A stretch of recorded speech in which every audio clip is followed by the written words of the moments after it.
situated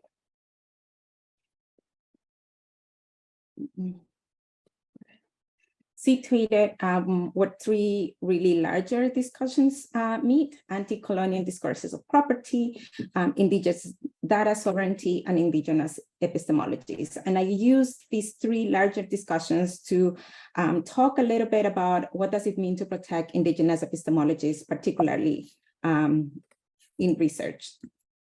Sorry, my computer just got a little crazy. Okay. So I examined the work of indigenous scholars and Black scholars and scholars of critical race theory that really have expanded the critical analysis of the notion of property. So talking about whiteness as a form of property, as a legal set of assumptions and privilege and benefits that come with like being white, that are protected, affirmed, and legitimized by like law.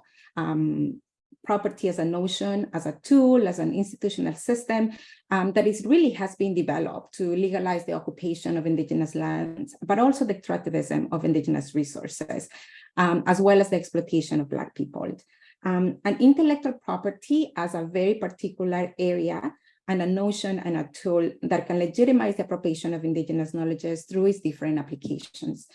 So applications such as databases, patents, trademarks, designs, creative content. So all the types of assets that are intangible, but also about practices of reclamation and assertion of indigenous ownership. So these are some examples of what I am like talking about that happened in terms of like particularly like theft of indigenous knowledges. So you can see in the right knowledges that are being used in like fashion, a line that was just launched a couple of months ago. Also in products, so it's very commercialized, it's capitalized, and it's being transformed into forms that are really generating income in ways that are not benefiting communities, or types of knowledges that are being accessed through trips, through research, through experiential learning programs that are really learning about indigenous knowledges, are taking indigenous knowledges in ways that do not necessarily follow practices of like protecting in the intellectual property of those knowledges and not representing benefits, long-term benefits to communities. Ay, Fernanda, perdóname, solo vemos tu primera diapo, no ha avanzado tu presentación, disculpa otra vez.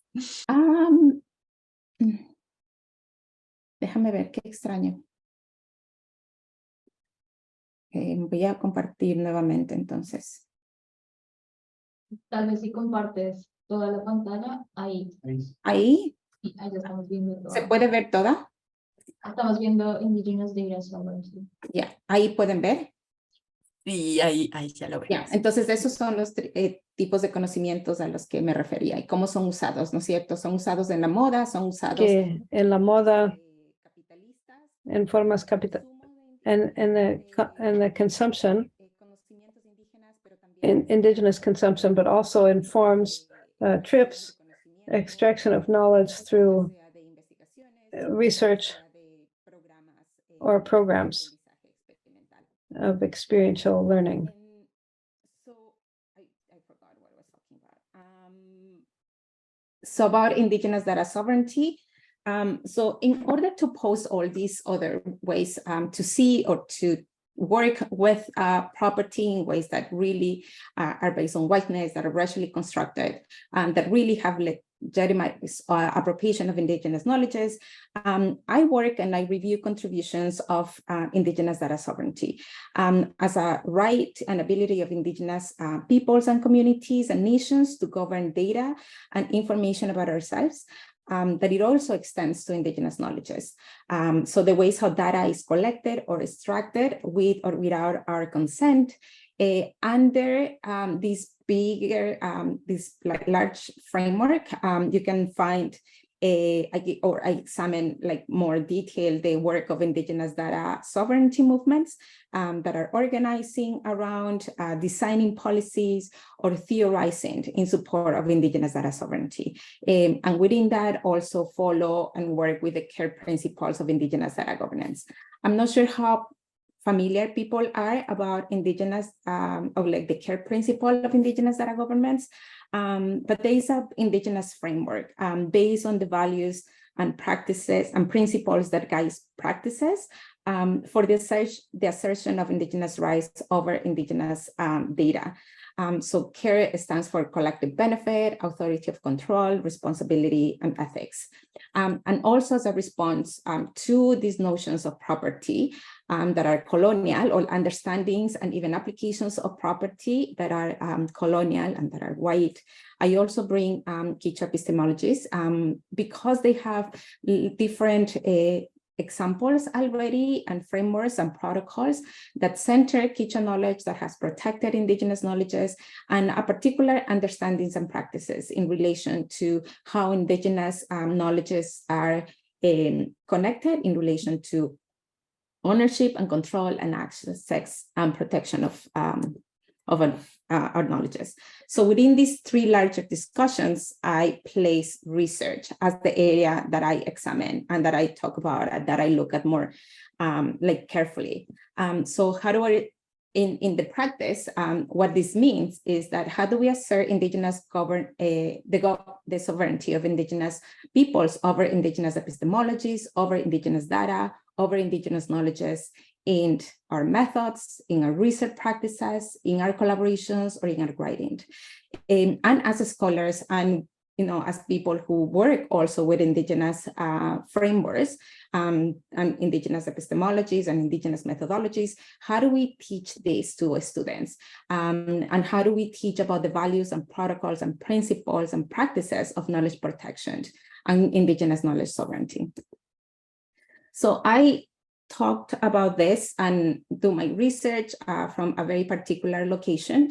Yo nací y crecí en Ecuador, en el territorio, en pueblo pequeño del territorio andino, en Sichos, que está localizada en la provincia de Cotopaxi, en donde, ¿no es cierto?, la parte de mi familia, la mitad de mi familia es indígena, the other half is mestiza, which is, people who have both ancestries but are not necessarily connected with an indigenous community. But I'm very lucky to have kept the relationships, and I still have my parents and grandparents and my family living on our land, which I will be visiting very soon. And my research and how I became this as a practice of or an interest. Sorry to interrupt there. Yeah. We are seeing just one slide again. So we are in the indigenous area sovereignty. Why is it not moving? This is so weird. Okay, I'm just going to share this. And when it stops moving, which is probably hard to tell, just let me know. Okay. Okay, so you missed this.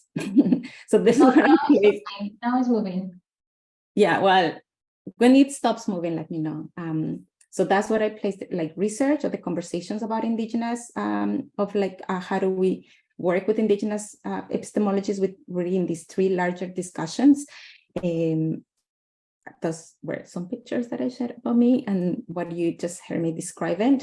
And the research really started as a personal interest in an area as a person who participated in one of the largest, perhaps, consultations that we had and the conversations and discussions that we had in Ecuador about intellectual property. So in 2016, the National Assembly of Ecuador approved a new intellectual property law.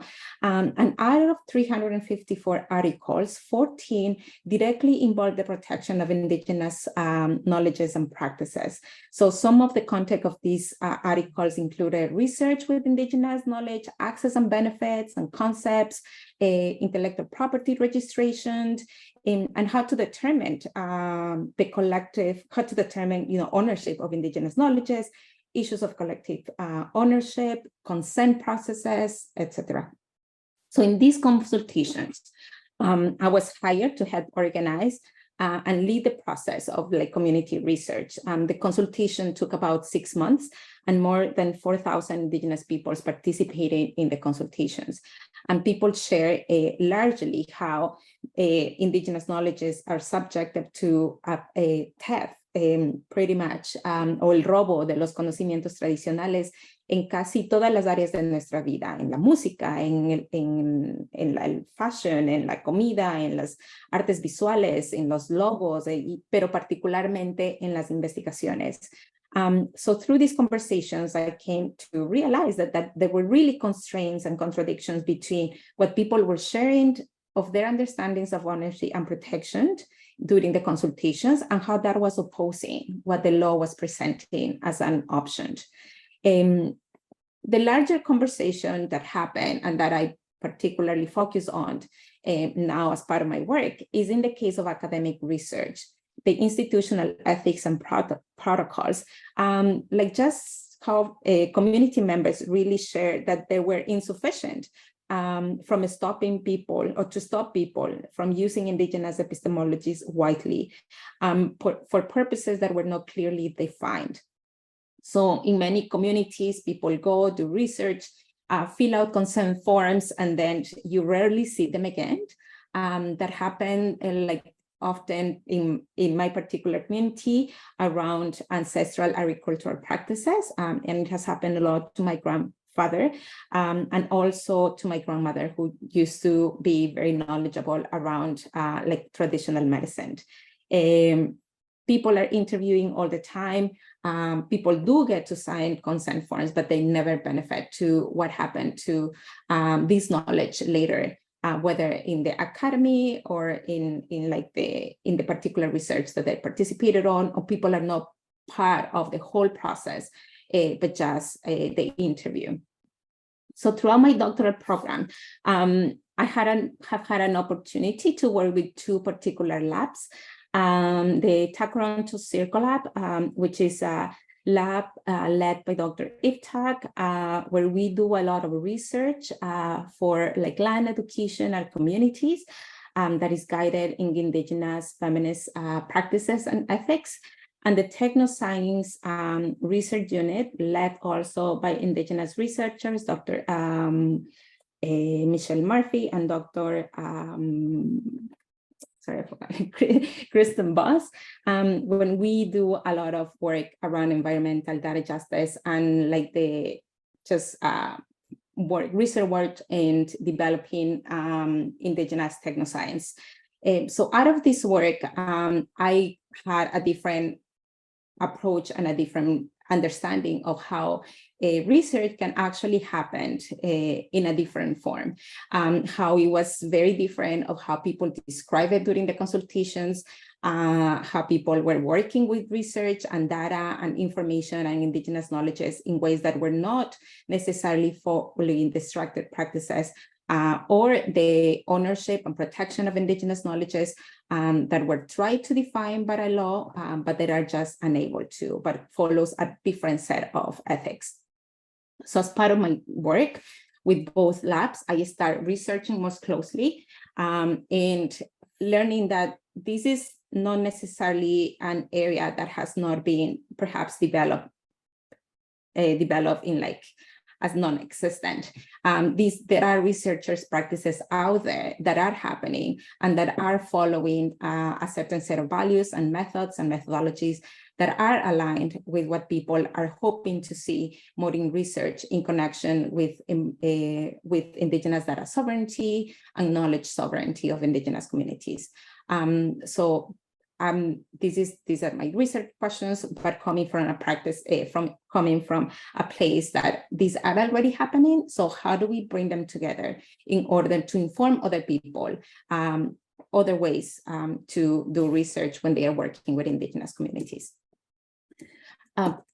So one of the things that perhaps I would like to share that has come up and that I have been thinking about more in connection, yes, to my research, but also to my work directly with the labs and the work that we are doing in order to disrupt some of the work that academy is using. Like, we're not changing the institution, we're not necessarily, like decolonizing. I wouldn't say decolonizing the academy, because that work is just larger than what we can do, but we are having points of intervention when we are hoping that we're changing the work in which Indigenous, that is led by Indigenous scholars, and the work that we are doing with Indigenous communities.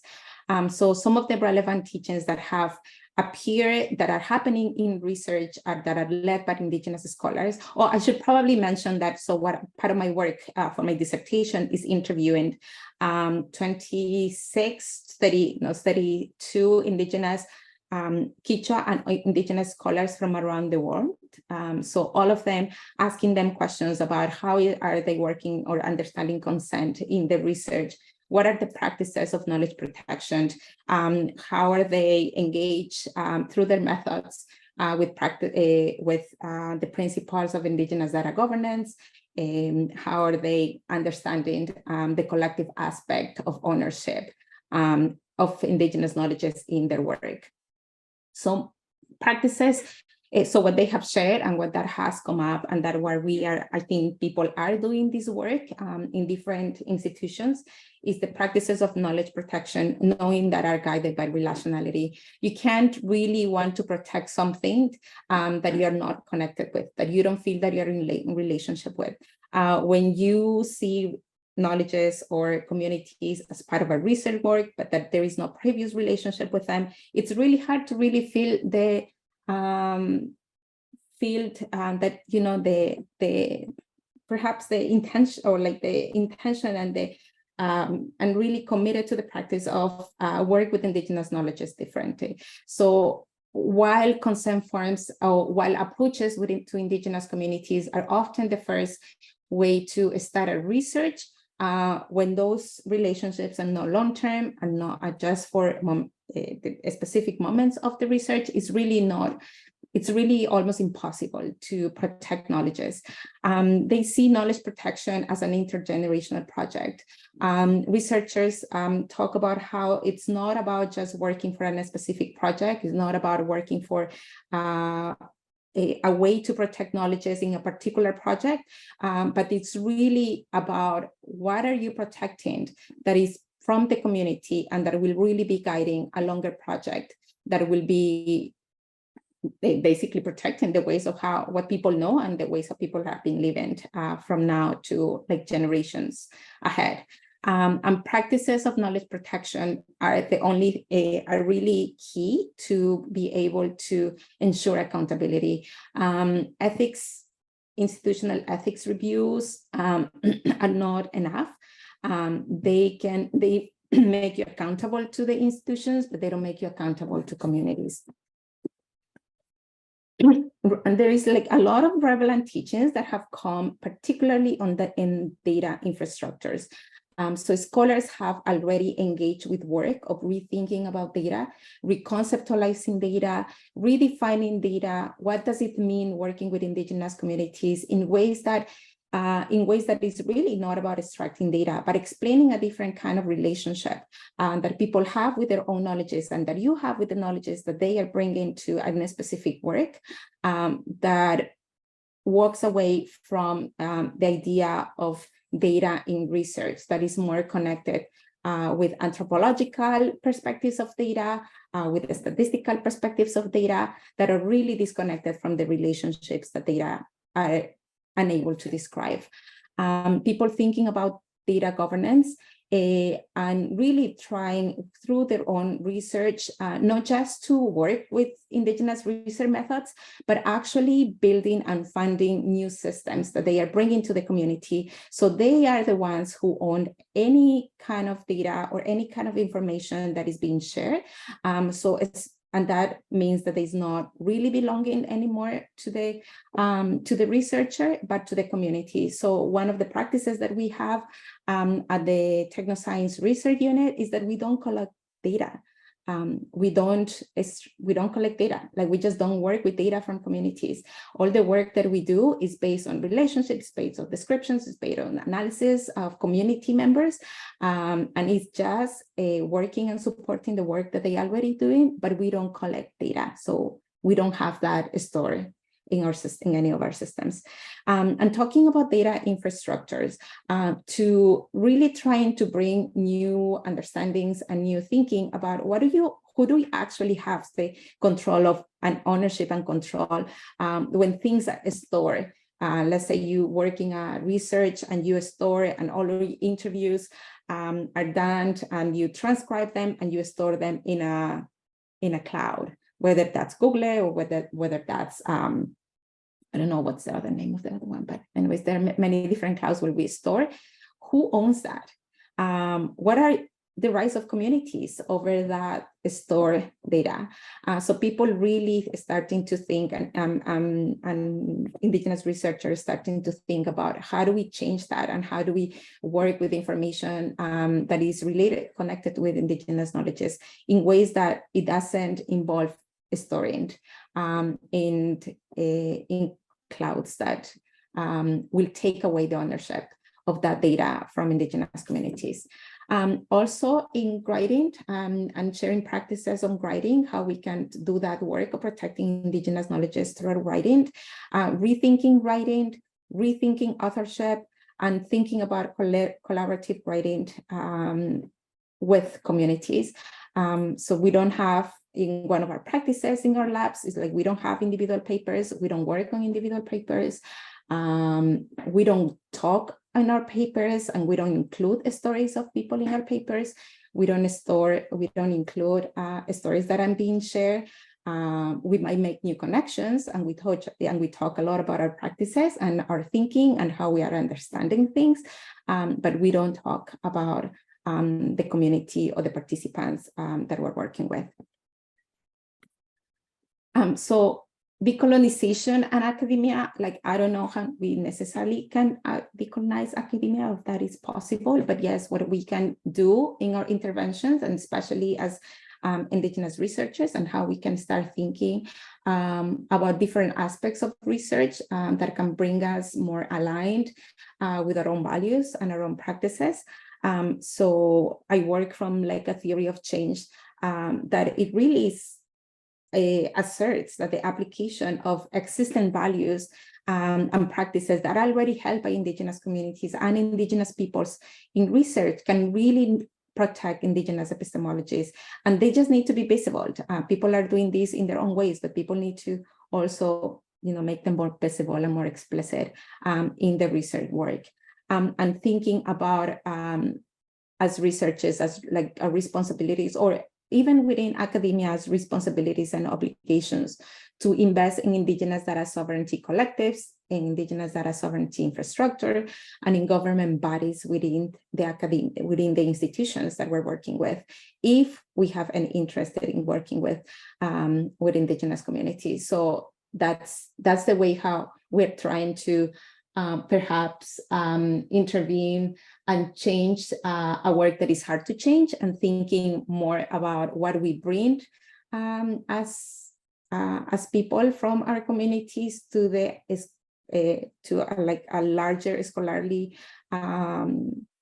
body. Is just our practices and our values and the way how we perceive things and how we do things in order to change the way, or at least hoping that we can influence in the way how other people are already, other people are doing. So what are other principles and values that guide knowledge protection in the academy? That's perhaps a question that, as researchers or as people working in academia, each of us can respond. And I think that's probably all for now.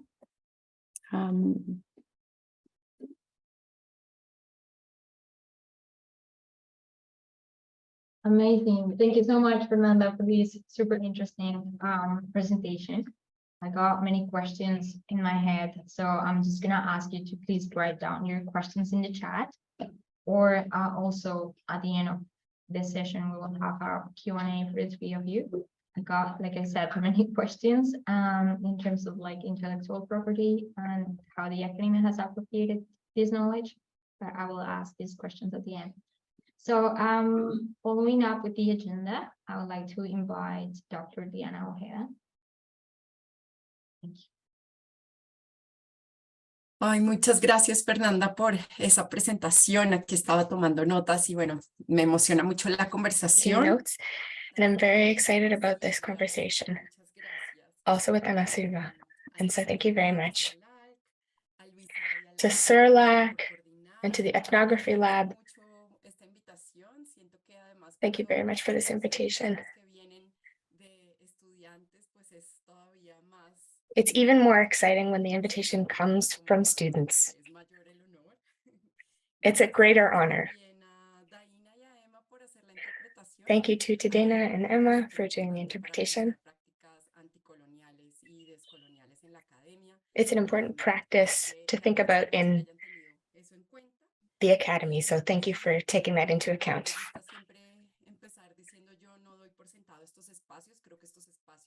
I always like to say that this space is a space of reflection, of student movements, for different feminisms. And we have to recognize that these have grown in an academy that hasn't been structured for most of us. It's from a system of colonial, racist, patriarchal domination that's been very prolific. So I really thank you for all being here. And I also wanted to start with Silvia Cusicanti. I wanted to start with a good map in a way that is decolonial. I don't know how you're going to translate this, but there are very important differences between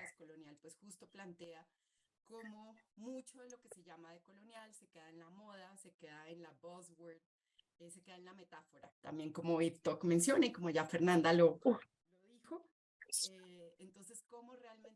So how can we really, hacer ese trabajo anticolonial, descolonial? Para mí esta pregunta por los métodos es una muy importante y creo que la academia sigue privilegiando el resultado y ocultando el proceso. Entonces, me gusta mucho que estemos aquí reunidas para pensar cómo se produce conocimiento, para qué y, por supuesto, qué tipo de conocimiento se produce. Todas esas preguntas están ahí muy enmarcadas, muy entrelazadas.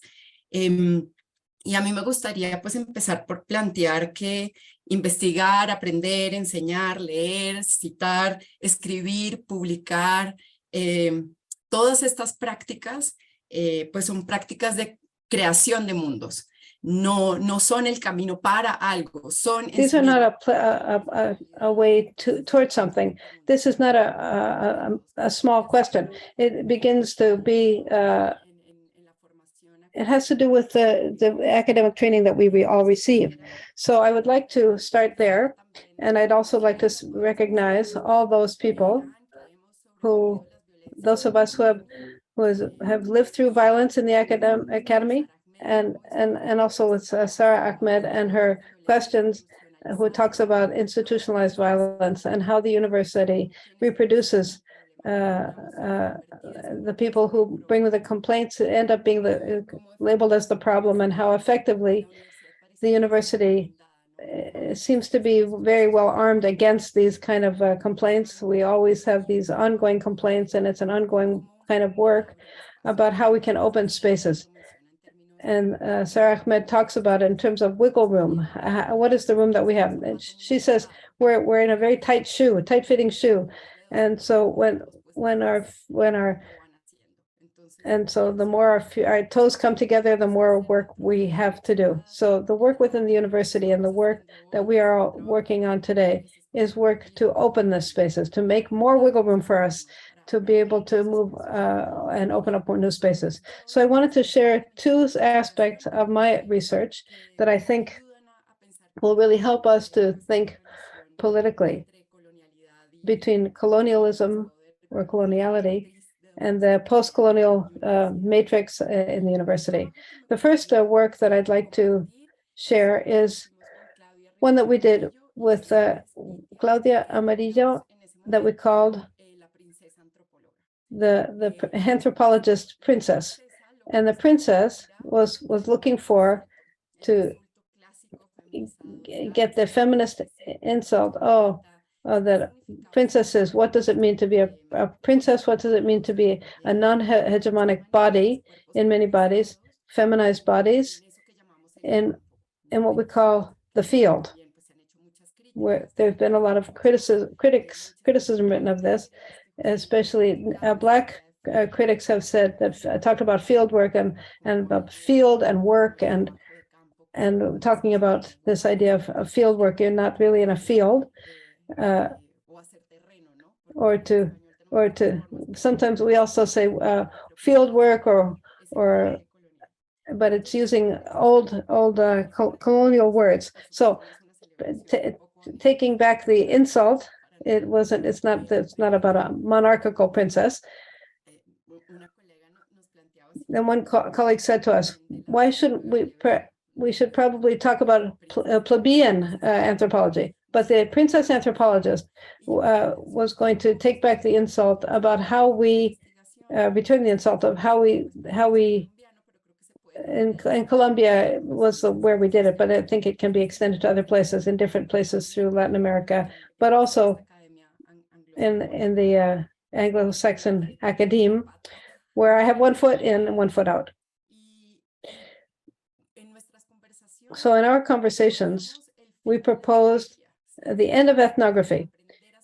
How can the way we did ethnography, it was a way to discipline the bodies that we were investigating as observers, and what can the observer expect as the archetypal and ethnographer and anthropologist is still a white man who's and Sylvia Corsican also talks about this, the white owner of knowledge. And how can we destabilize that archetype of the ethnographer? It's very difficult because we continue to see that ethnographer we still see the white and colonial ways of studying.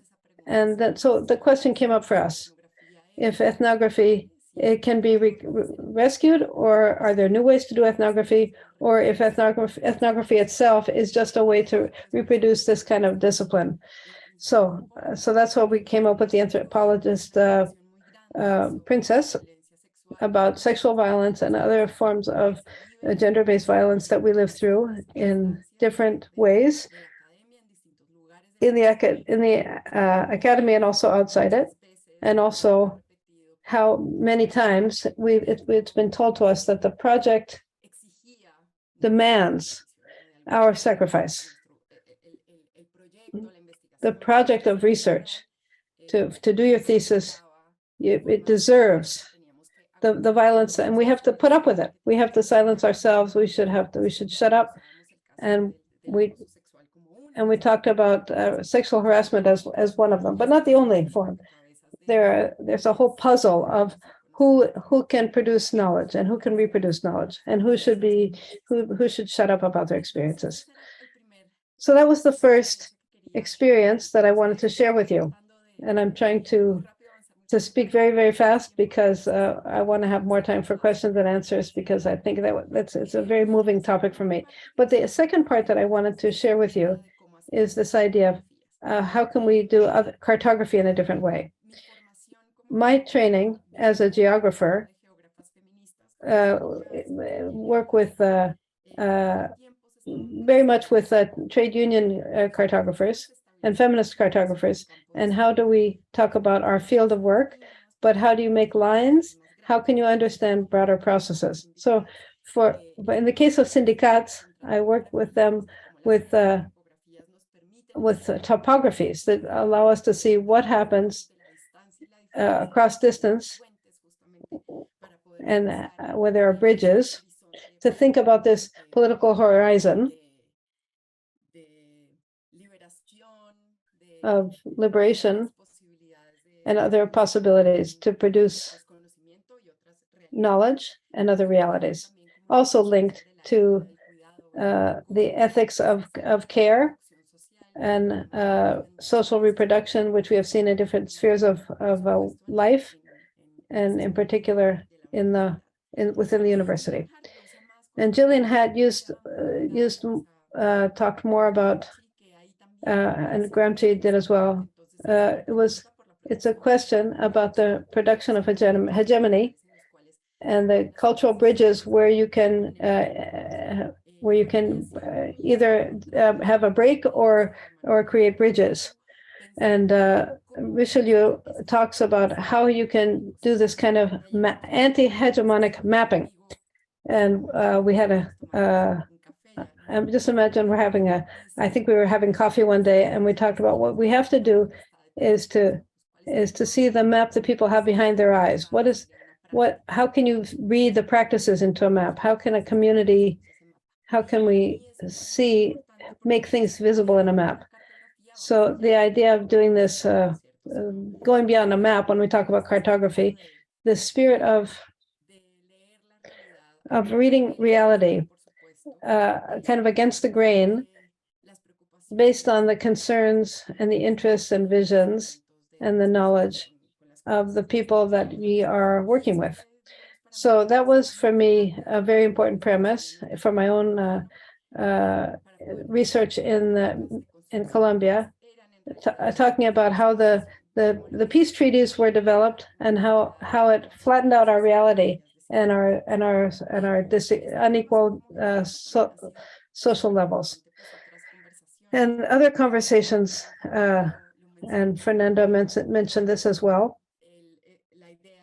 the idea of the horizon and how we destabilize this complex, the industrial military complex, and universities have a lot of ties with this complex. And we've talked about this.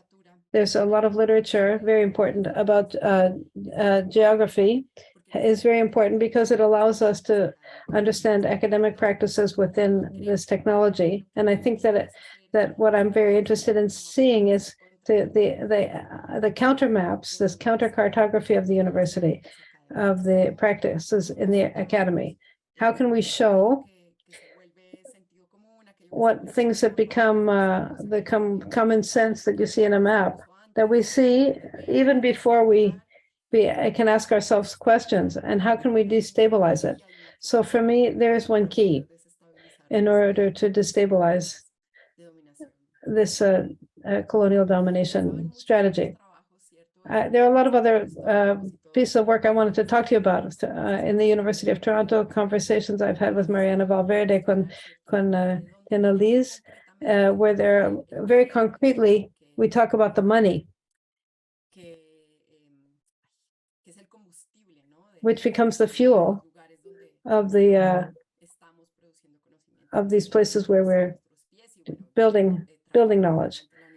I'm currently working at the University of Los Andes, and there's the political elites, the economic elites, but also we talk about who owns knowledge, how people are evicted, how people are kicked off their lands, which are studied in the university. So for me, this exercise of counter mapping and counter cartography, we look at the land itself and the collective that have been doing this mapping in different contexts throughout Latin America, and has a very important question, which is the repatriarchalization of these lands. How they're being transformed, and what does it mean to defend life and to put your body on the line in these territories, and how can you work?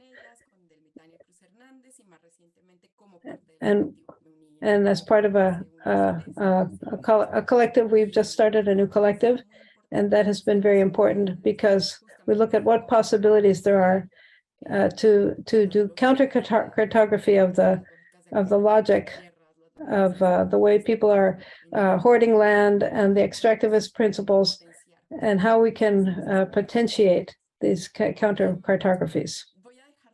So I think I'm going to stop there.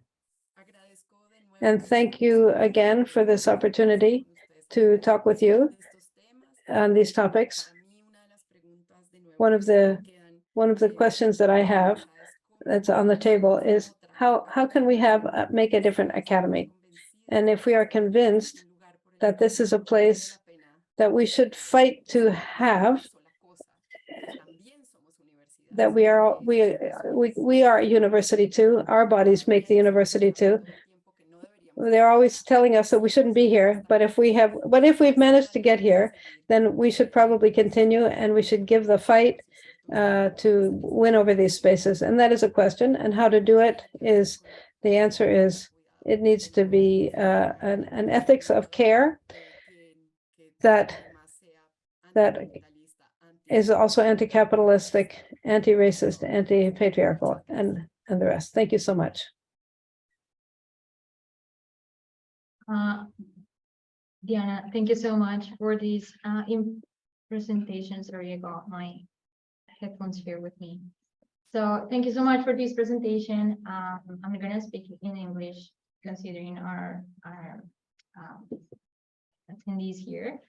But your presentation makes me question a lot about what's happening, also what happened with Buenaventura Santos recently. And I appreciate the comparison that you made in terms of like palm oil cultivation and the extraction of also of knowledge. So I would like to articulate these two presentations that we have had so far, which is a really interesting discussion that we can have at the end. I have noticed that some of you have posted some questions here on the chat, so I appreciate that. And again, I will mention these questions, same as Laura, at the end. And in the meantime, I'm gonna give the mic to Dr. Ana Silvia Monzon. Thank you so much, Diana, again.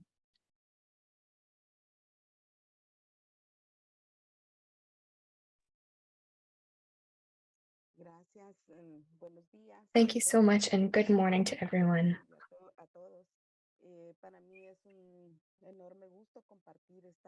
It's a huge pleasure to be able to share with you, to meet Fernanda and all of the students and people who are here that have made this space possible. Thank you to Luisa, who contacted me.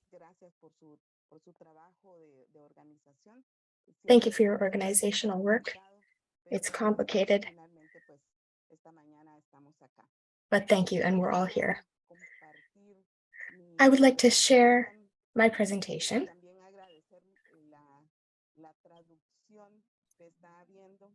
And thank you for the translation that's happening, the interpretation.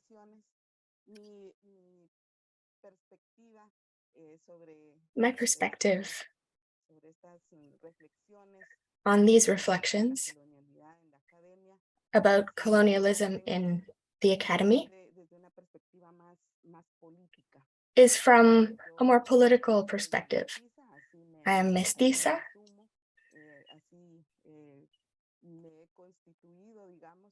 That's my constitution, from a complicated country with many contrasts that keeps a large part of the population excluded, in poverty, post-war,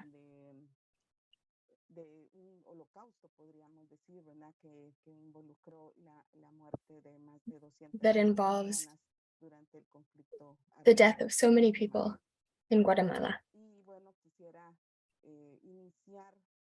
I would like to start by saying where I'm speaking from. I'm an academic and a feminist, and I have 4 decades in the public university. I say the public university because that's where the possibility comes from for people like me to have access to knowledge, as opposed to superior education.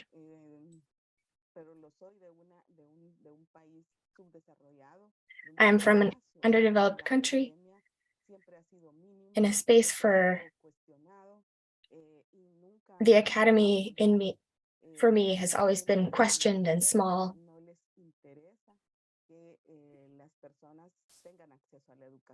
And it's like we aren't given access. So from this perspective in the academy, I'm speaking. I've lived and survived through one of the most repressive parts of time in the university, where many professors, students, people in authority were killed and disappeared. I also lived through the precarious academic and institutional times in Guatemala since the 90s,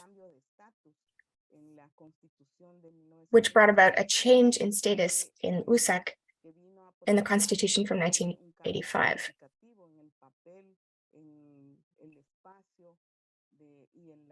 Which brought about a change in the university.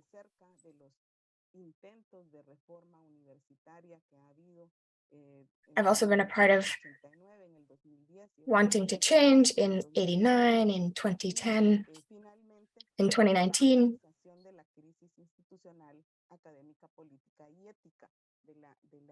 And part of the academic, political, and ethical change in 2021, and the violation of the autonomous university in 2022.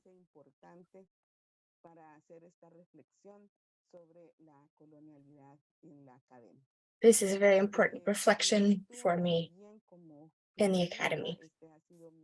A key for me as a feminist is my positionality and the theoretical markers to visibilize in a very conservative university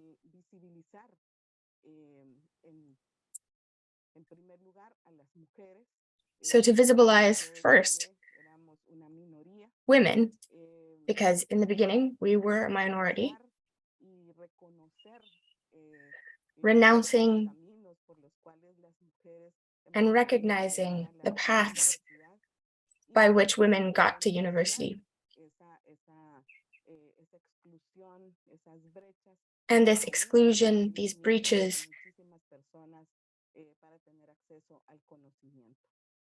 that make it possible for people to have access to knowledge. Another key has to do with historicizing from my perspective,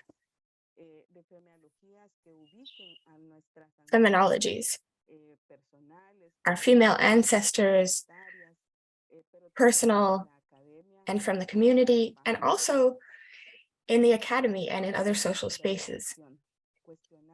Another key is disnaturalization, questioning what our norms are, because they're not natural.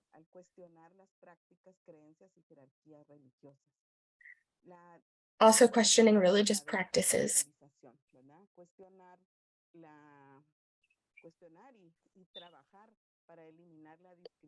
Questioning stereotypes and roles of gender in it.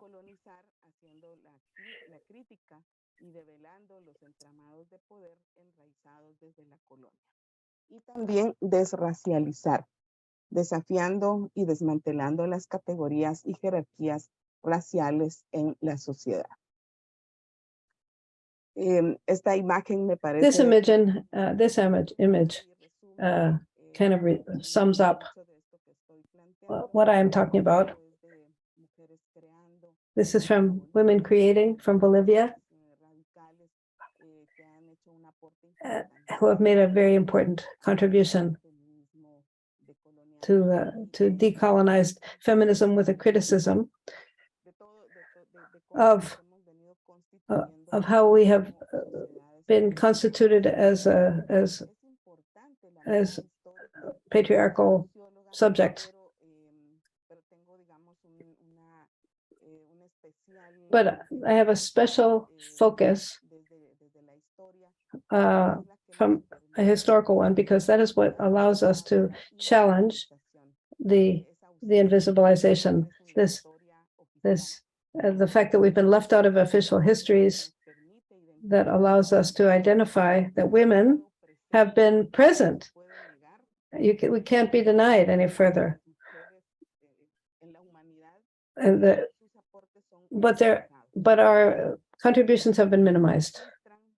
They're either not written down, or the stories that are given, the official ones, are, regardless of their political, the right always leaves us out, but the left also often leaves us out as well. And looking historically, there are symbolic powers. There's a symbolic power of representation. It's also very important. It's very important to write that other history and what it means to recognize women in all of their historic situations and not leave them out, not leaving women out of all the human enterprise, but also to invite us to construct different stories from other experiences and other points of view, other subjectivities and spaces, as others have been also putting forward today. When I got this invitation about colonialism and the ivory tower, I understand the metaphor, but it makes me wonder, and I ask it here,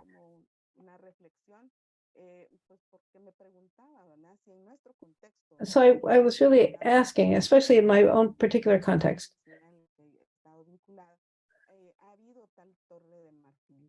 there have been so many ivory towers. When such a large part,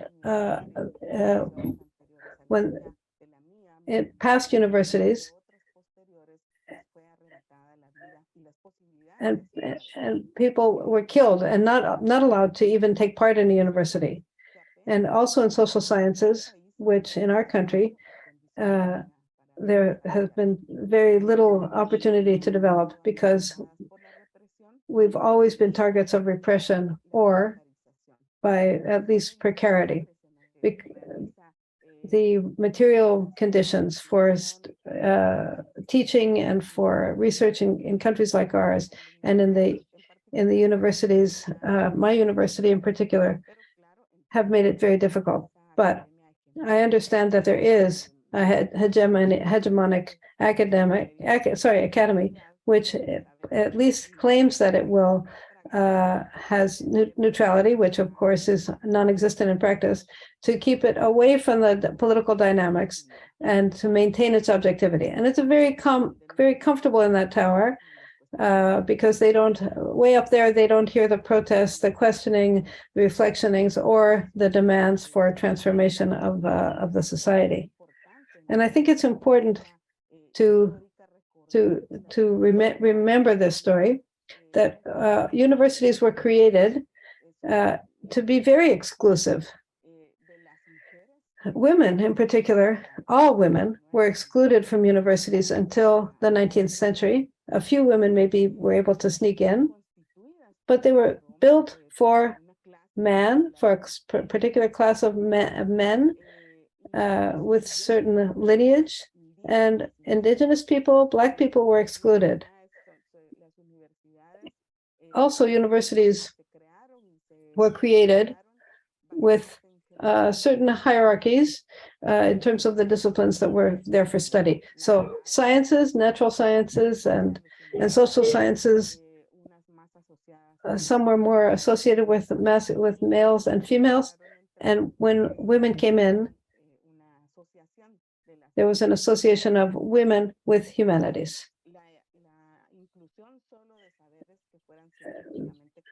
And knowledge is only what can be scientifically proven in the university, and the experiences and knowledge that were discredited and were not considered valid if they were not documented scientifically.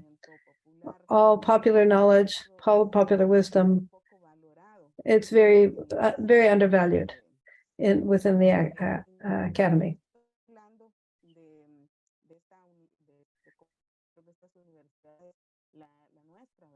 And I'm talking about our university, which came into existence 346 years ago, where women basically only were able to start to come in the 19th century, and in the past years has changed a bit.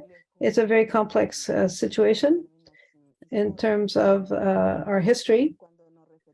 And when we talk about decolonialization, we're talking about these 300 years of colonialism since the violent intervention into our country, an attack, but it is a republic that never came together. It was never able to consolidate its and fulfill its promises for the majority of the population. This is kind of a panoramic view of what's happened over the years in our country, but to at least point out some moments, the colonialism that we have now has been being built and permeating all of our structures and dynamics, both in the university and outside, for centuries. So the way these academic spaces are marked, we see them particularly marking on the bodies of women and other excluded people, especially indigenous people, Black people.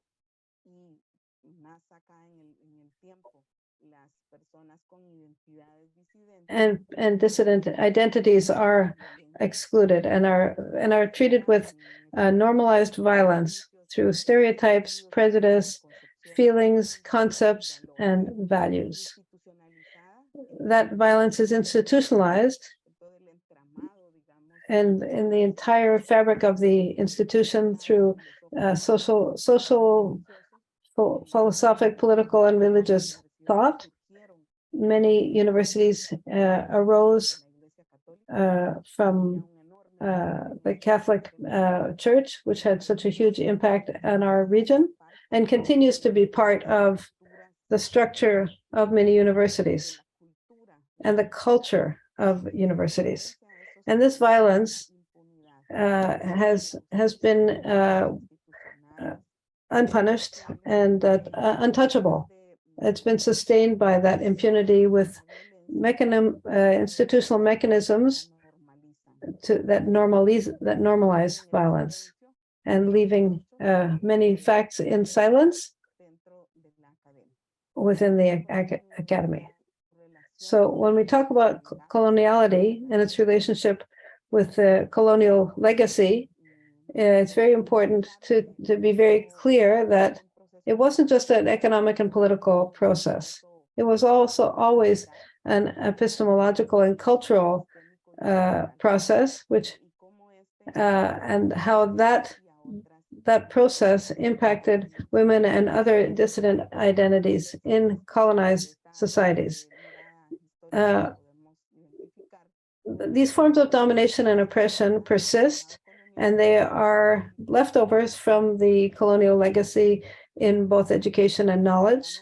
So we must recognize that power structures and knowledge practices, which have been inherited from the colonial era, continue to influence academic institutions and the production of knowledge at the current time, with neoliberal approaches that are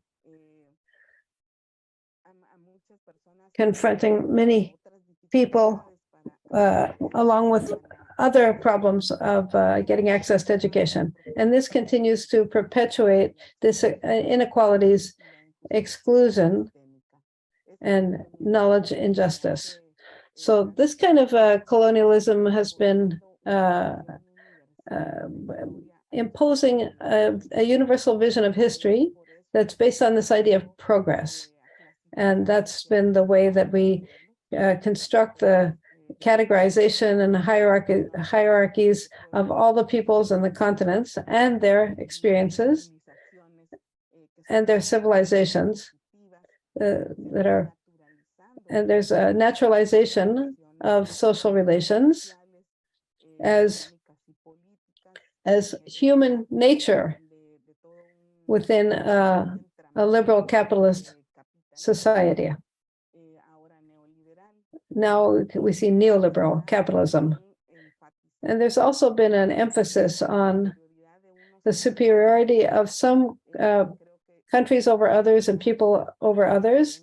And the academies is, there may be some exceptions where this doesn't happen, but generally this happens in universities as well. So in these educational processes, we continue to reproduce this logic of with patriarchy and capitalism that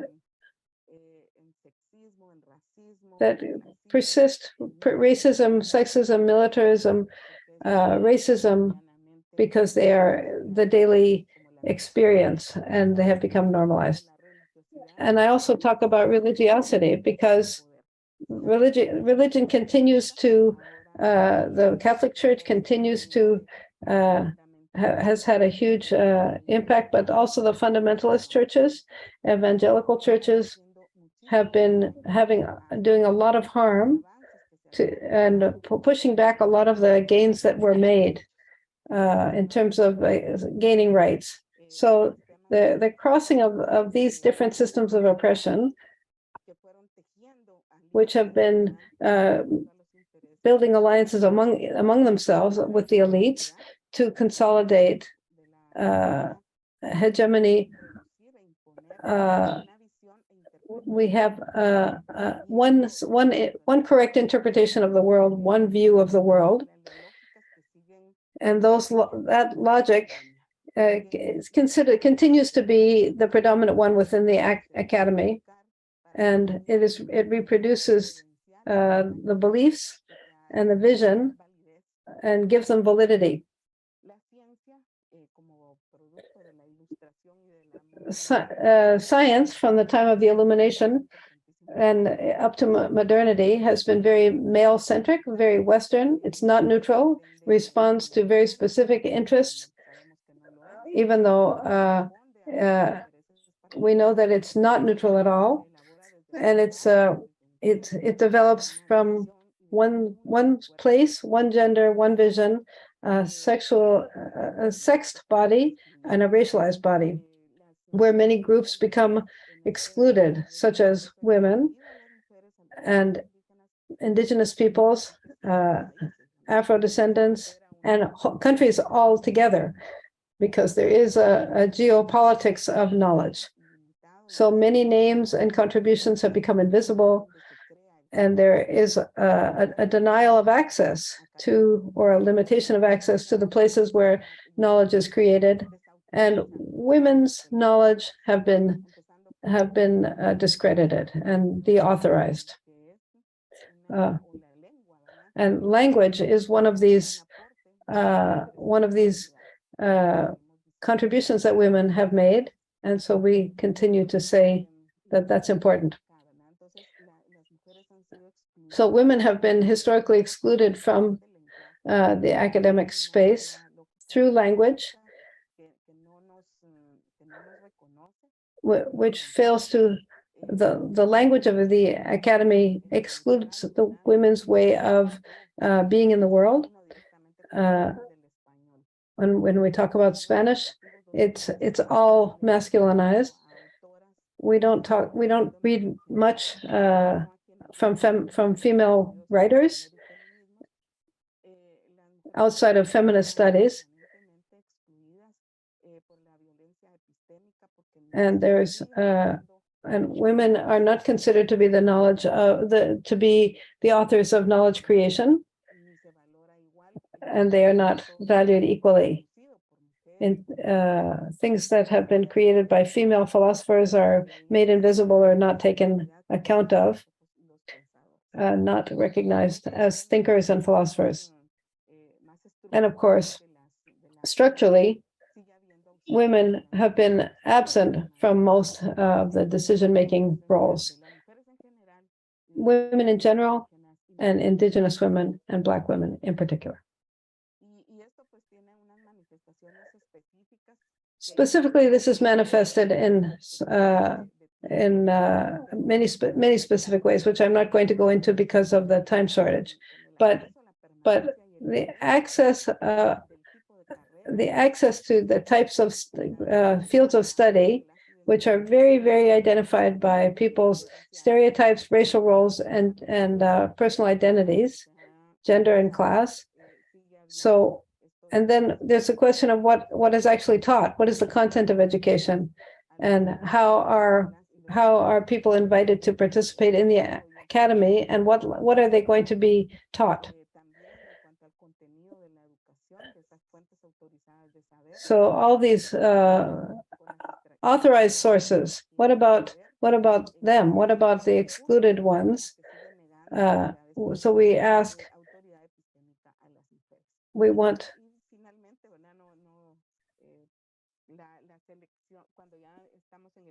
and when we get into the field of research, the selection of topics that are available and the way knowledge is hierarchized, and the exclusion of non-Western voices, critical thinking that defy or challenge the status quo, it's very hard to find a space to bring them forward. All those forms of knowledge, and they all, it's hard to get them into the discussion. So I just want to say, I want to share with you a little bit what's happened in our academy in Guatemala, in our only university. It's been so during the 80s, education, which was never really a guaranteed right, but it became completely non-rights based, and it has to do with how much money you have, where you can study. And we had a lot of structural adjustment programs. And from 90 until 2000, education was privatized, and at the beginning of the 2000s, that process of commercializing schools was consolidated.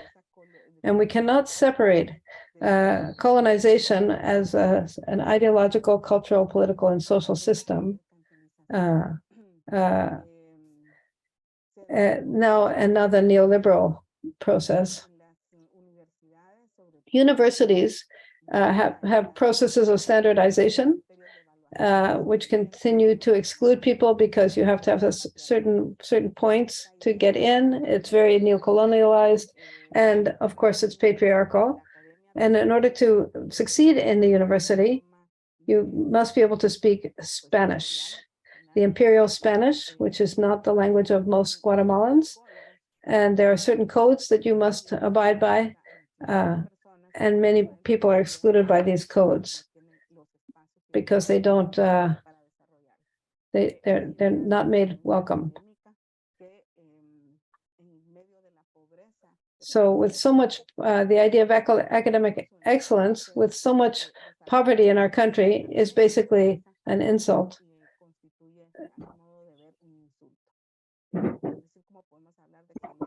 We can talk about excellence in academic, but you can't talk about that when people are starving.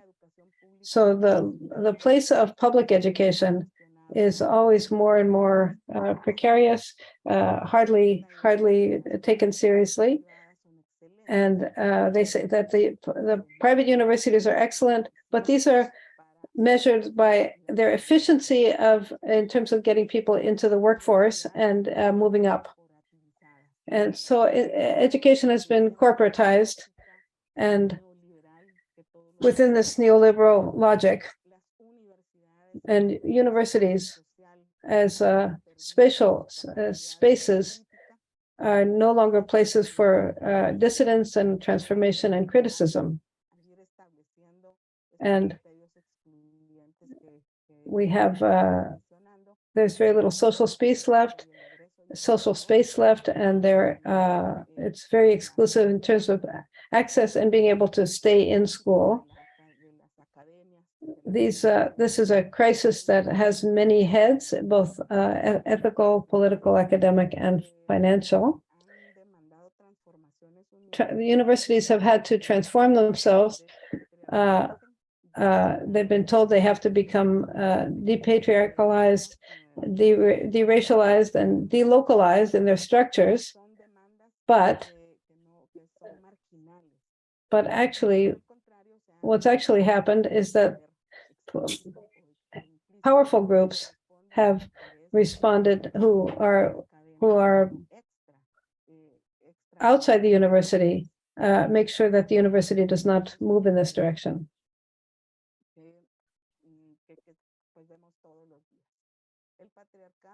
So patriarchy, racism, coloniality, and capitalism, they've always been resisted.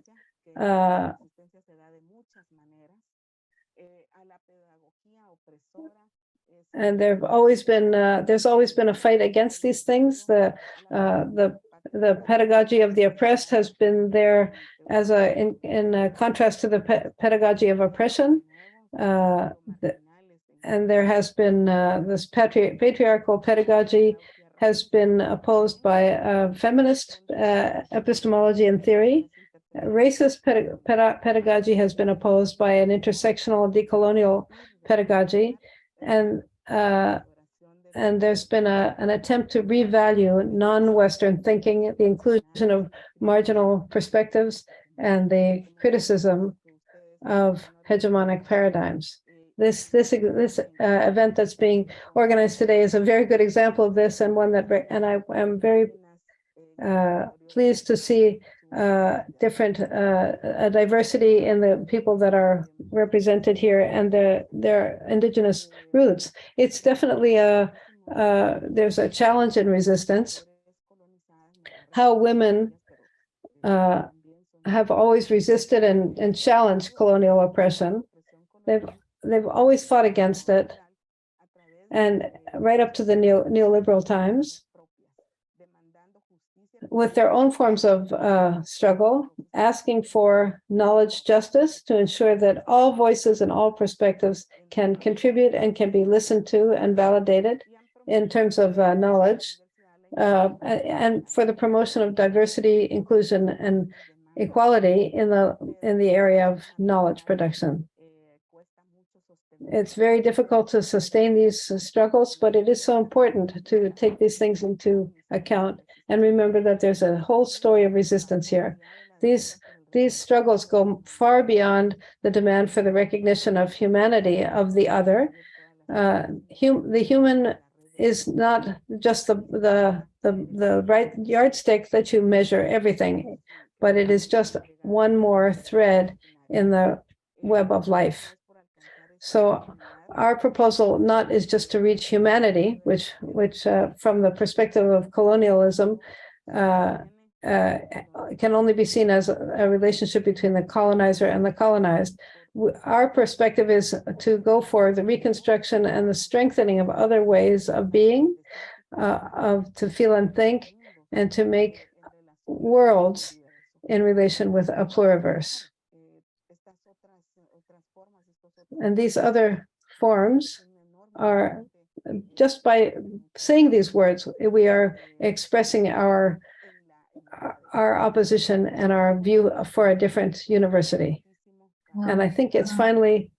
Ana Silvia, perdón que te interrumpa. I'm sorry to interrupt you. I'm just finishing.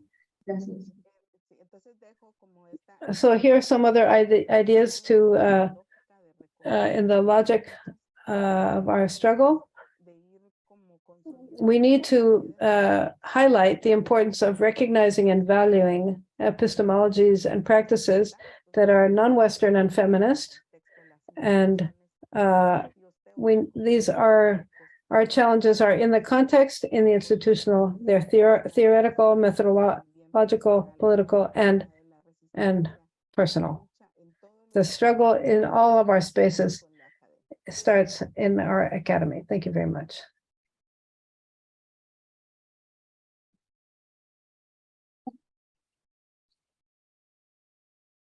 Se están aplaudiendo acá Ana Silvia, y Diana y Fernanda. Take some of the questions. Muchas gracias por la presentación. Thank you so much for the presentation. Perdón, me voy a pasar a la sala principal. Thank you so much for the interesting presentation. We are so happy that Professor Andrea Davis can be here with us. So thank you again.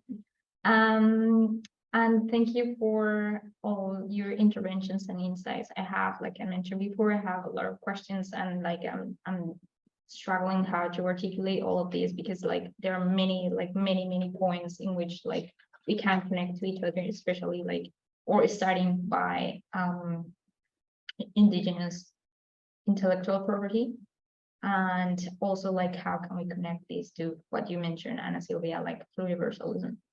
So I would like to know if any of you might have a question to any of the speakers, or if there is any question in the chat, please put it in the chat.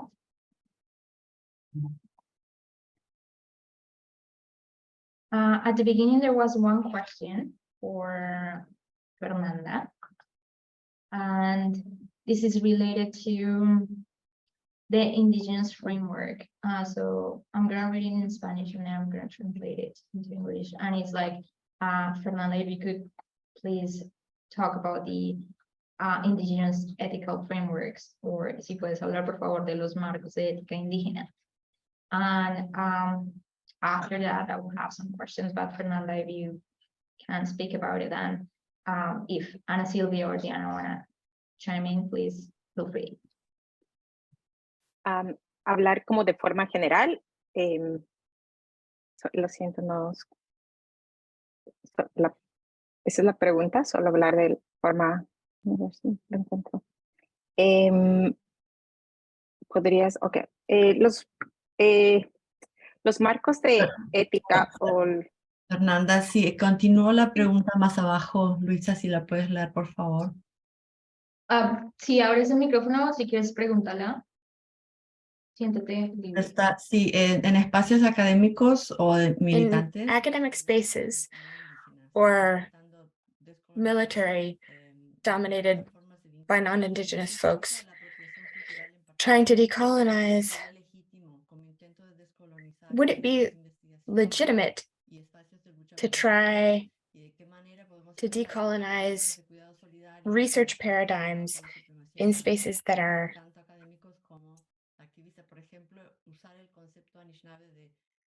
to use the Anishinaabe concept of all our relations for those who are not Anishinaabe?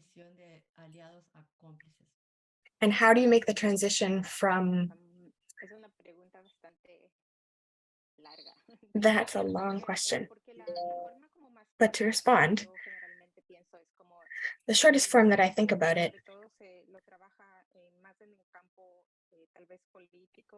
I work from a more political field. Nothing And for I us try to- without us. Nothing for us without us. Nothing for us without us. I don't think it would be possible necessarily in many ways.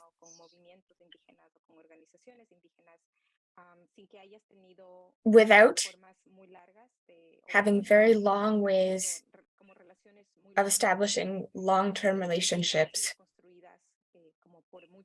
that you've built for many years with those movements that you've been working with for that research within those communities. Because that kind of research, decolonial research, I don't even know if it's possible, but anti-colonial practices are possible. Practices that Disrupt schemes that are very local. Más bien por las prácticas de los grupos muy específicos con los que estás trabajando. Porque es verdad, puedes decir tal vez que podemos trabajar con el That principio we de. can work with the principle of all our relations, but maybe the principle isn't applied the same way if you're an Indigenous person connected to your earth, or if you're a non-Indigenous person that's trying to apply this principle. In Sichos, for instance, where I come from and where I work. I don't work and do research in my own community because the kind of work that you can do as a community member that is needed is different. The idea is to do research with other colleagues to link maybe some with clear parameters where indigenous members or non-indigenous members who work in the academy can think about the principles and types of meetings they want to have with people from different communities, which doesn't just happen it happens in other communities too, like Black communities, Afro-Indigenous communities. The idea is to be clear about the guiding principles and the kinds of activities. It's a concept of reciprocity. It's different in each place, in each community, but there are some common points.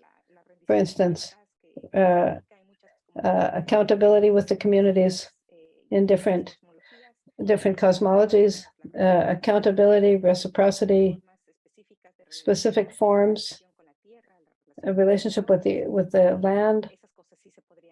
These are things that could be established as and be applied in lots of places. But as I said, I don't think there should be anything from the university without the universities, and nothing about us without us.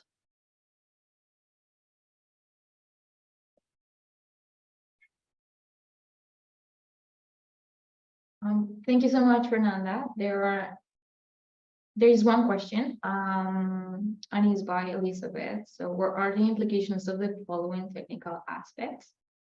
Verification, extraction, and disposition of. Yeah. Okay. So Elizabeth is here, and she's gonna chime in to us. I have two in writing as well. Oh, thank you. So, I don't know if you can hear me. I hope so. I apologize.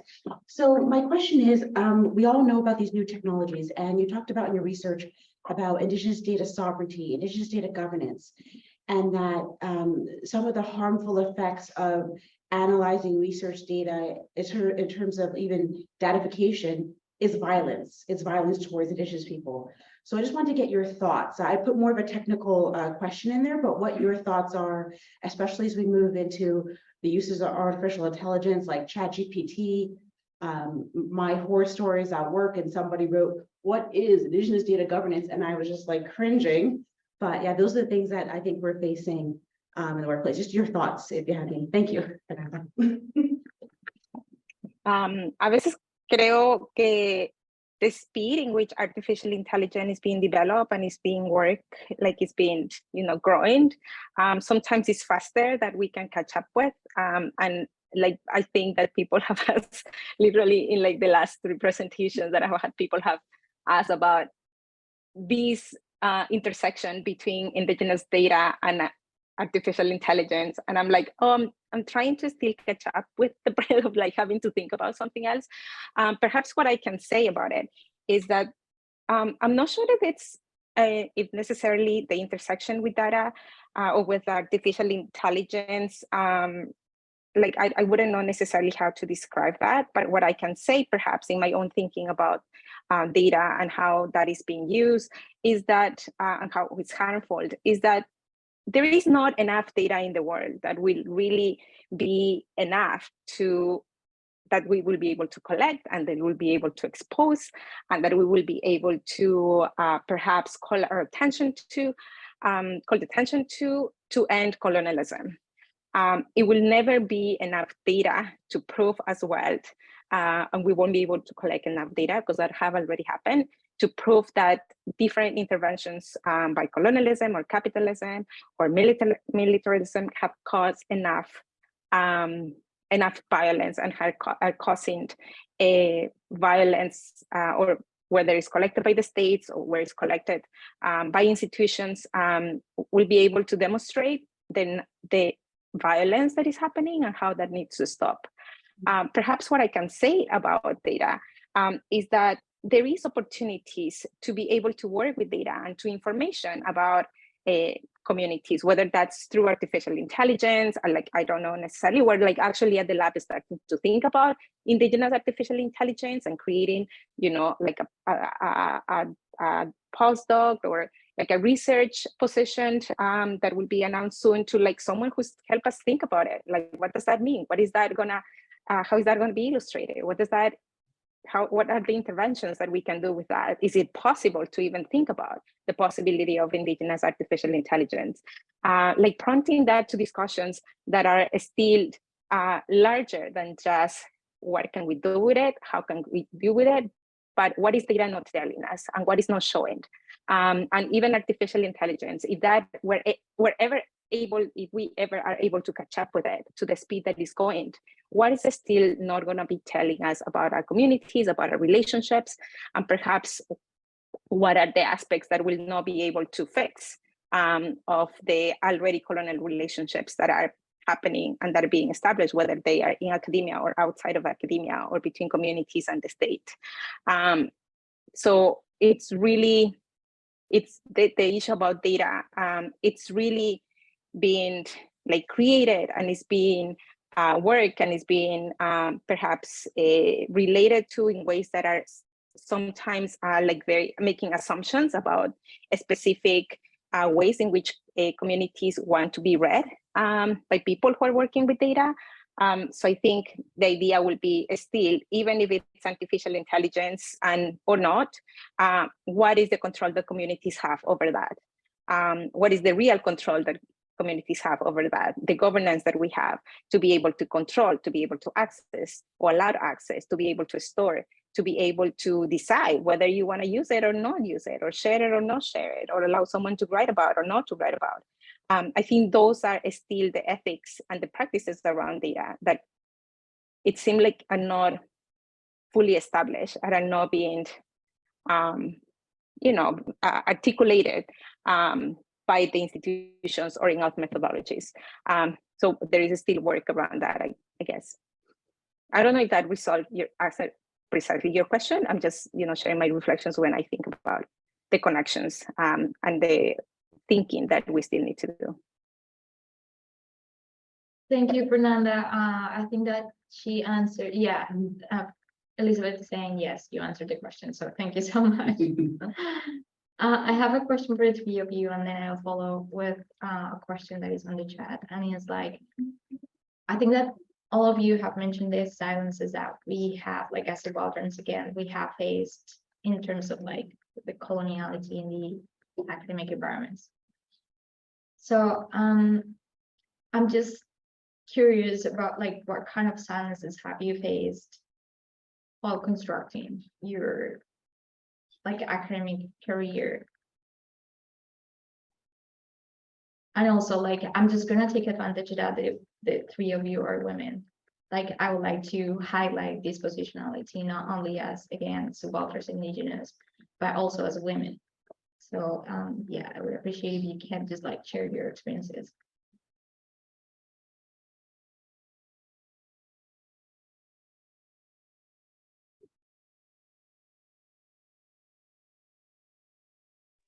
¿En algún orden, Luisa, quieres que contestemos o? Sí. Bueno, si quieren, ahí me lanzo. Okay, well, let me leap into the void here. ¿Por dónde arrancar? And I don't know where to start. Que tuvo que hacer fue The first thing I had to do was breathe y como pensar por dónde agarrarlo, ¿verdad? Yo creo and try to figure out where to start. In terms of the production of silence in the university and in terms of violence that we've talked about, racist violence, colonial violence, patriarchal violence, homophobic, transphobic violence. It's very efficient, that creation of silence. And I think there is some important research about this chapter. The most recent case of the latest Ivory Tower, which is called The Walls Talk, and the work of Sarah Ahmed, where she talks about how the silence happens, is produced. And despite these important contributions, I think we still need to understand more how things work. And that's very particular to specific places. Like when I heard of Sylvia, I thought a lot about things that have happened in Guatemala, but also very related to what happens to political violence in Colombia. A little while ago, we were remembering some of our colleagues were talking about the president of the country at that time, how in the universities where we were, they were just guerrillas dressed up in civilian clothes, and people became suspicious or suspect, and people would look at us and these military powers that were in place and the paramilitary powers that were in place in our country. But we also need to understand those local contexts, and we also need to understand what are these forms. How does the university work? How does it produce this silence? And I think that's where, as I said, there are some very important contributions, but especially it's how efficient it is. The academy operates in a certain way because they have quintiles and other logics about the board and very well-rooted practices, governance. So one of the things that happens in this chapter that was so important was to show how these white men, middle classes and upper class men have power. And the academy also works on and to instrumentalize the role of women to open the doors of no change. And we have to research this better. How does the university actually work? We need a kind of how some people get to be second-class workers. And we've had a few colleagues, a longitudinal study, a fabulous study where we looked we look at the same group of academics every 5 years, and we've been doing it over 20 years, and we interview them. And one of the things that was very surprising is that it's hard to publish this work. No, it's hard to get it into a journal. When we get the evaluations, people say, well, what does it prove? But I think we do need to understand the personal experience of people and to look at these alliances that I was mentioning, the links with the military industrial complex, but also patriarchal violence, racist and colonial violence. So I think we have to continue with the question. In my own experience, it's been huge. And it happens about how we've been silenced. There are a lot of monsters, but in the daily life, as we get the way we were always interrupted, how people make fun of what we do, how we're considered as how they keep us out of certain spaces or say that we are not all the things that Sylvia described, the silence. And the people who bring the complaints forward are the ones that have to bear the burden. And that's what Ahmed said. If you put your problem on the table, you are the problem. You become the problem. And I think that defines my experience in the academy perfectly. Gracias, Diana. Sorry, I appreciate the sorry, I'm just interrupting because I'm seeing the time here. So it's 12 p.m. I appreciate the time of the interpreters. I appreciate your time. I also would like to know if you're okay staying here just for 5 minutes. And then we can answer the questions. And again, we can just like end the session with the closing remarks.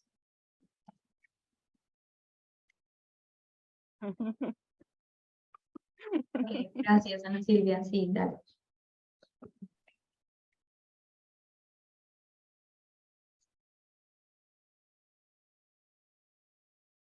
Sí, yo quisiera, por supuesto, reiterar, ¿verdad? Lo que ya Diana ha planteado. I'd like to echo what Diana said and what Fernanda said so well. The issue of the academy, something that we have to see as a patriarchal construction from the beginning. It starts there. Women are excluded. All women are basically excluded. And then, of course, at the beginning, and then with an intersectional analysis, we see that the exclusion ideas tend to affect some women more than others based on their ethnicity. So we're always at that dilemma. Should we fight from inside and try to change it from inside, or should we make a different academy? And that happens in political parties where people say, can we stay in or should we fight from outside? We see this in all spaces. So that ongoing tension, it's an extra burden for a lot of women. And I'd like to relate it to what Lorena in the Zoom was saying with maternity. Again, the academy is set up for people that just go and think. They just go and write. They are not people who can be mothers, who can, just like the labor market. And it's the same in the labor market. Maternity doesn't fit. And that has some very serious implications for women who are mothers and who are also academics. And there are serious effects because women and caring is not just becoming a mother. We have other kinds of care. We are carers in our societies, and those are very important roles. And women are not just mothers. We're also daughters and sisters. And in that role, they take care of older people, people who are ill, people who are disabled, because that is the patriarchal imposed system. So women in the academy can't compete in the same conditions as men. We're not starting with the same resources in general. And if you come from the rural area, the maternal language is not the language of the academy, and that it becomes an even larger challenge. So I think there are a lot more things to talk about, but I did want to say that it's a decision, it's a personal decision. Should we fight should we fight a war, or should we struggle inside the university and transform it? We have made some progress that way. More women now have access to universities because of the affirmative action programs, but it's still not enough. So the situation of,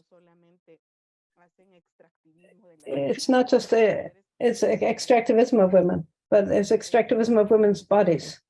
And that's just an example of it. So I just want to say one more thing, that when Fernando was talking about artificial intelligence and indigenous people, that of course, we always, where does all this technological development come from? From what forms of logic? They come in a big crash between the way language is built in indigenous communities. So it's pretty complicated. And again, we can either join in with the idea of artificial intelligence and use this technological development, or should we make our own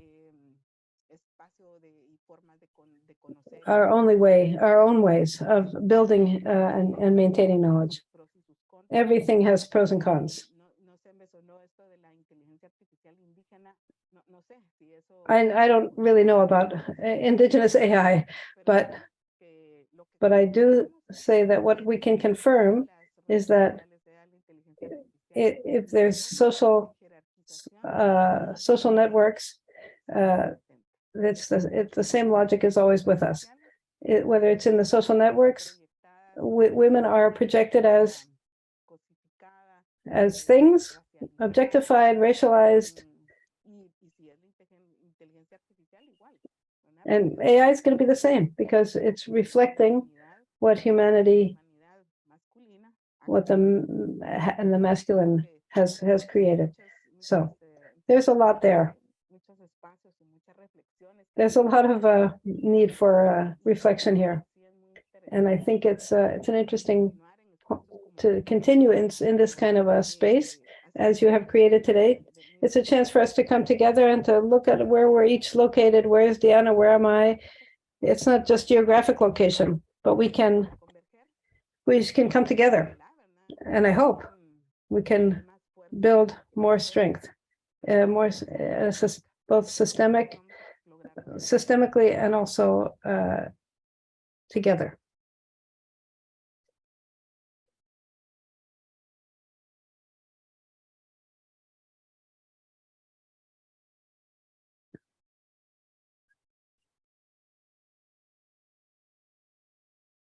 Fernanda, ¿te gustaría añadir algo? No, creo que Diana y Ana ya dijeron. Aprecio mucho la reflexión de Ana sobre el tema de la. Thank you, Anna, for your thoughts on the creation of knowledge. It's not static. They will always be evolving. Indigenous knowledges, they are traditional, but they will always be evolving. They will be new. We will be making them up. We will be switching. We'll be making sure that they serve and that they work in function of the new generations, that the changes in the world. But they still have certain parameters of how they are used and they are made that are based on collectivism, that are based on intergeneracionalidad. And I don't know if artificial intelligence will be able to catch up with that. And perhaps it's not about what are the tools or the instruments, but what are the practices and the intentions and the ethics behind the use of it that will always be questioned, at least by communities. Well, thank you, everyone. I have other conclusions in my head and a lot of as Ana Silvia mentioned, I have a lot of different points that we can put together. Especially it resonates with me how you're talking about coloniality, but also how this term is intrinsically related to extractivism, and it's intellectual extractivism in which women are also intersected at that. As you mentioned, Ana Silvia, yes, this is a work in progress. I think that we should continue that, and also we feel interpelled, in the middle of the ground, because we are part of that extractivism as well, right? This brain, I don't know how to say it, but it's this leak brain, I think that is the correct translation. But yeah, we would like to continue this conversation in the future. Thank you, Fernanda. Thank you, Ana Silvia. Thank you, Diana, for this amazing conversation. And I'm gonna give the floor to Chris, who will close this session. Thank you so much for staying here with us, and we'll look forward to seeing you again. Muchas gracias. Gracias. Abrazos a Ana y Diana y a todas. Que estén muy bien, un fuerte abrazo. Gracias a las interpretadoras.